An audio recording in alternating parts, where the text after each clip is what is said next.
On today's Man of the Apes, we're waiting for Richard to finish his one beer so he can give us a good tease. Drink. Come on. Now. Did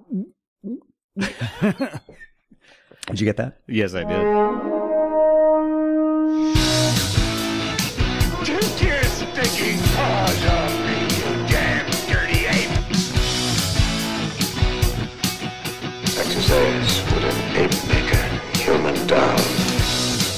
It talks. You're the keepers of the divine bound. It is our only reason for survival. We are determined to know what the apes want, war or peace. The only good human is a dead human!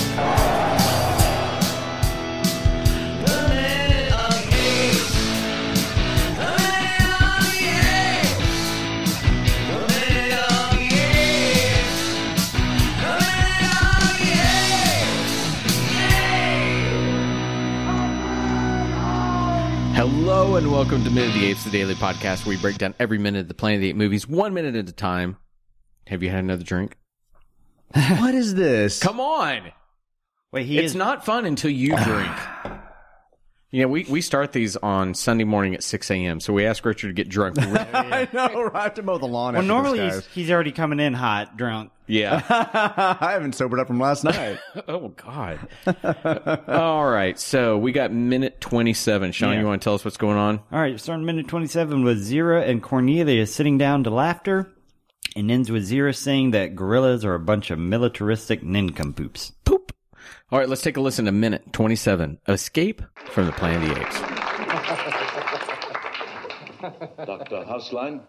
No, nothing. Mr. Chairman, Yes. what is the male's name, please? Cornelius. My lawfully wedded spouse. Waited? We'll take that up later, Your Eminence. Cornelius, do you and your lawfully wedded spouse speak any language other than English? What is English? I speak the language taught to me by my father and mother, who were taught by their fathers and mothers before them. It has been the language of our ancestors for nearly 2,000 years. As to its origins, who can be sure? The gorillas and orangutans of our community believe that God created the ape in his own image, and that our language... Nonsense.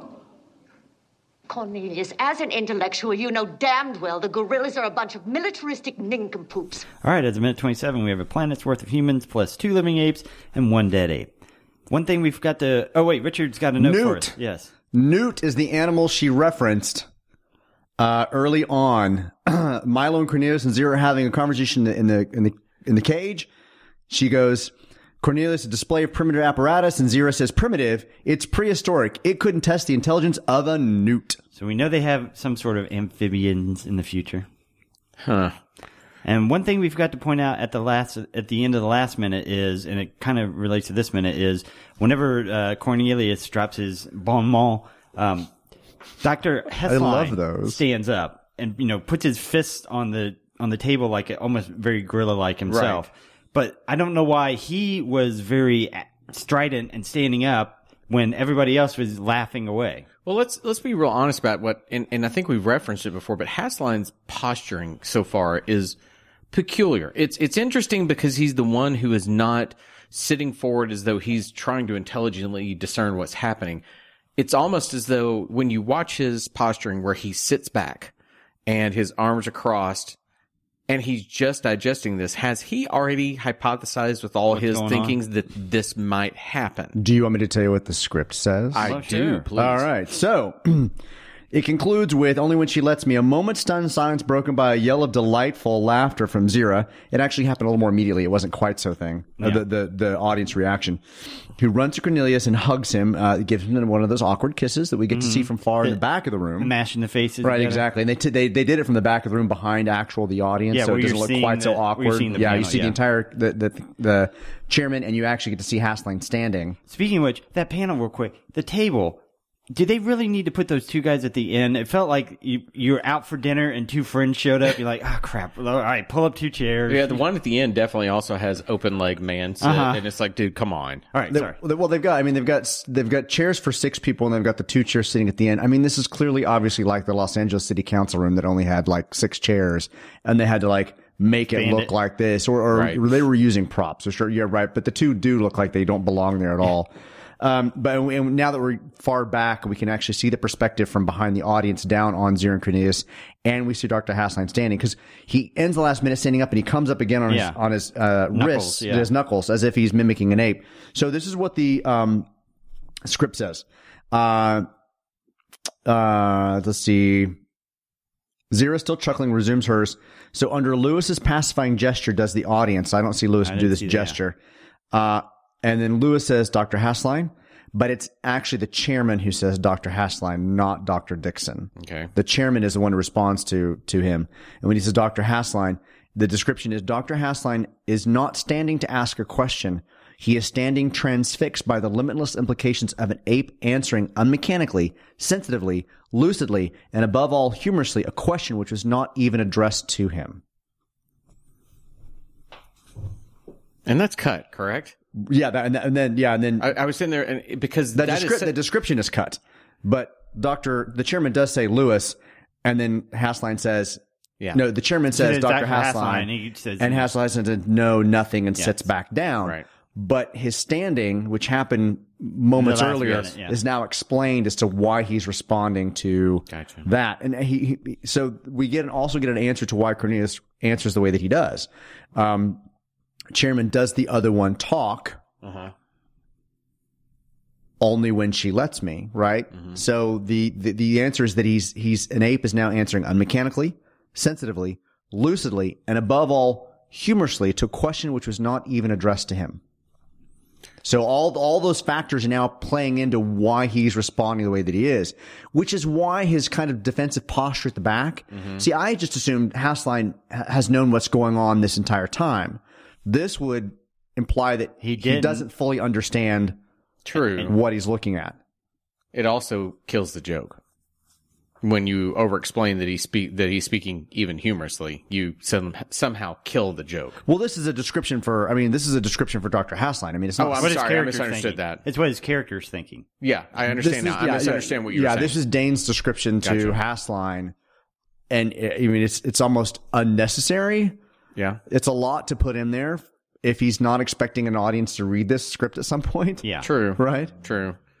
Well, Hassline can just be the blatant bad guy also, because is there any doubt at this point he's going to be evil? At some point. Something in the next couple of minutes tells me you can almost get some finger mustache twirling. I imagine when we said only when she lets me and Hassline rises, and we talk about that specifically, his rising and all that kind of stuff, we would have been talking about the same things. Mm-hmm. Dane just wrote it out for us right here. True. We would have been saying, is this confirmation of what he believes? Is he alarmed by the answer to the question? Is he alarmed by the fact that it shows some type of sensitivity? It shows some type of sense of humor. He's not responding to a question. We would have put all that out there.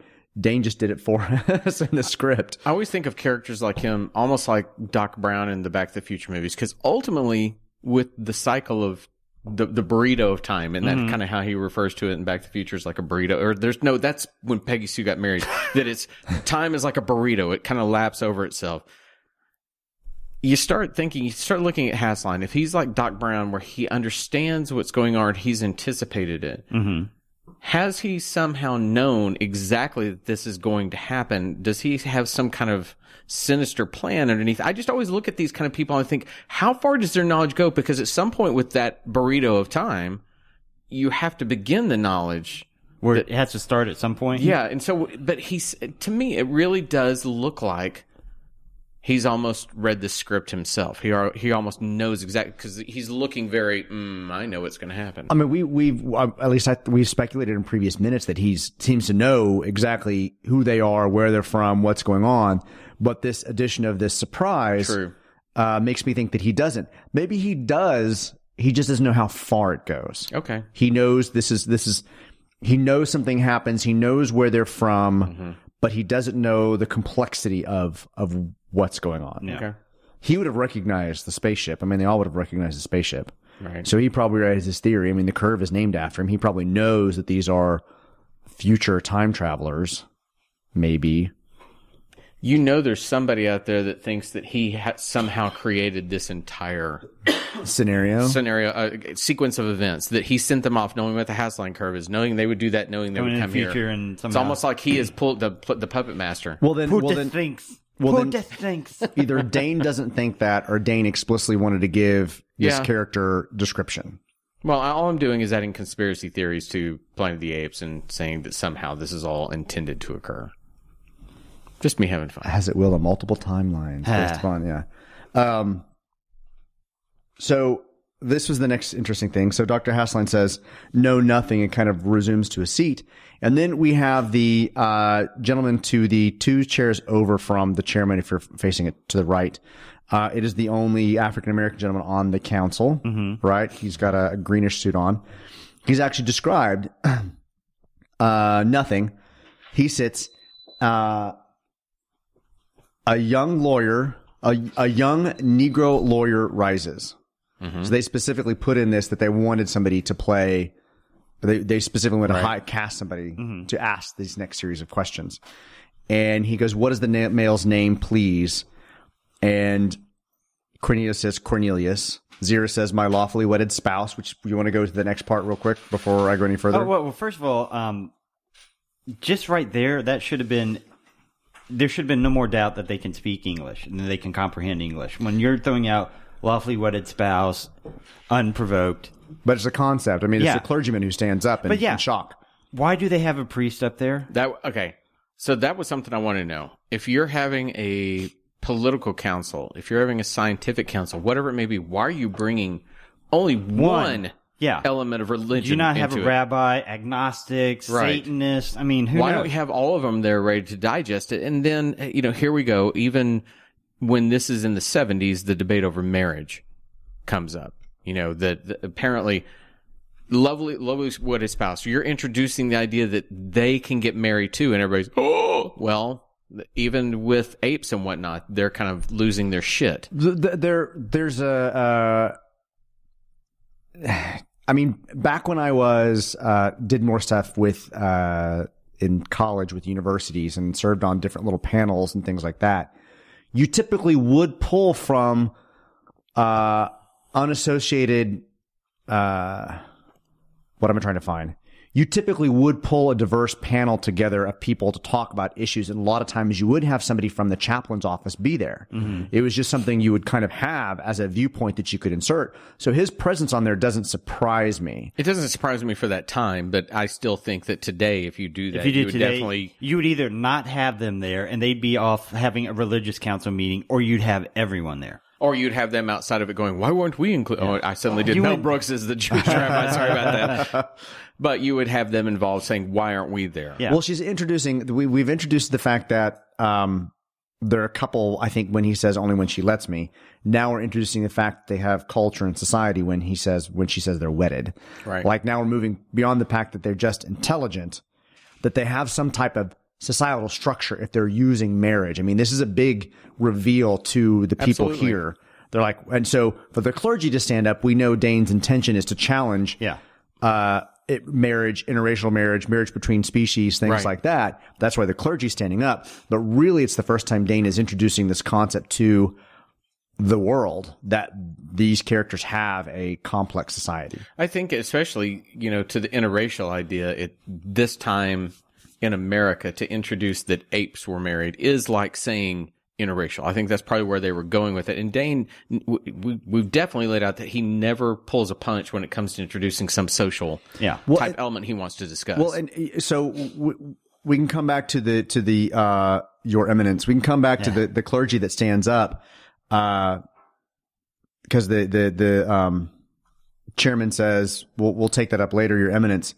But it goes back to the lawyer who then asks Cornelius again, Cornelius, do you or your lawfully wedded spouse speak any language other than English? So before we go into the next one, Dane specifically wanted that guy to say it a again. Negro lawyer to ask him the question about marriage. It was very intentional. By the way, when you do air quotes, people don't see that. Oh, Eric, sorry. You're doing that to me, and I get it. It's okay. So when he specifically wanted that Negro lawyer to say it, and Cornelius is now the lawyer actually agrees with it and accepts it and moves on. Cornelius, do you or your lawfully wedded spouse? Like he's not